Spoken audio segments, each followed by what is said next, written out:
Hello दोस्तों, नमस्कार। तो हमारी आज की कहानी है विद्वता पर घमंड कभी ना करें। तो चलिए इस कहानी को हम शुरू करते हैं। महाकवि कालिदास रास्ते में थे। प्यास लगी, वहाँ एक पनिहारिन पानी भर रही थी।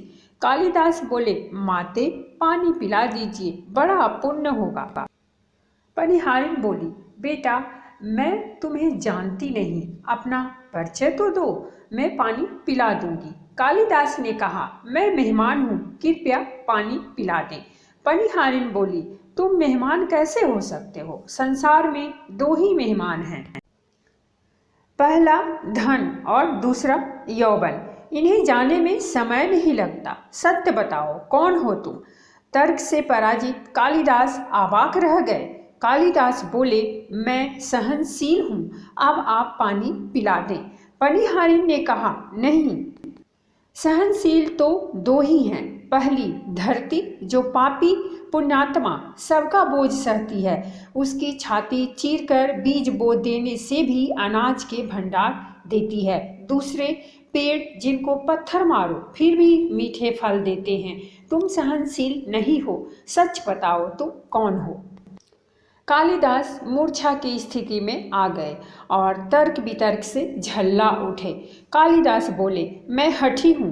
पनिहारिन बोली, फिर असत्य। हठी तो दो ही हैं, पहला नख और दूसरे केस।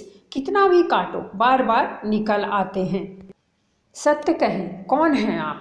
कालिदास अपमानित और पराजित हो चुके थे। कालिदास ने कहा, फिर तो मैं मूर्ख ही हूँ। पनिहारिन ने कहा, नहीं, तुम मूर्ख कैसे हो सकते हो? मूर्ख तो दो ही हैं, पहला राजा, जो बिना योग्यता के भी सब पर शासन करता है, और दूसरा दरबारी पंडित, जो राजा को प्रसन्न करने के लिए गलत बात पर भी तर्क करके उसको सही सिद्ध करने की चेष्टा करता है।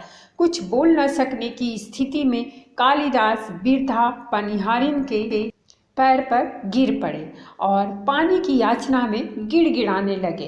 वृद्धा ने कहा, उठो वत्स। आवाज सुनकर कालिदास ने ऊपर देखा तो साक्षात माँ सरस्वती वहां खड़ी थीं। कालिदास पुनः नतमस्तक हो गए। माँ ने कहा, शिक्षा से ज्ञान आता है, न कि अहंकार से। तूने शिक्षा के बल पर प्राप्त मान और प्रतिष्ठा को ही अपनी उपलब्धि मान लिया और अहंकार कर बैठे। इसीलिए मुझे तुम्हारे चक्षु खोलने के लिए ये स्वांग करना पड़ा। कालिदास को अपनी गलती समझ में आ गई और भरपेट पानी पीकर वे आगे चल पड़े। विद्वता पर कभी घमंड न करें। घमंड विद्वता को नष्ट कर देता है। दो चीज़ों को कभी व्यर्थ नहीं जाने देना चाहिए, अन्न के कण को और आनंद के क्षण को। तो दोस्तों, ये थी हमारी आज की कहानी। अगर कहानी अच्छी लगी हो तो प्लीज़ हमारे चैनल को सब्सक्राइब कीजिए, वीडियो को लाइक और शेयर जरूर कीजिए। कहानी सुनने के लिए बहुत बहुत धन्यवाद। मिलते हैं हम एक नई कहानी के साथ।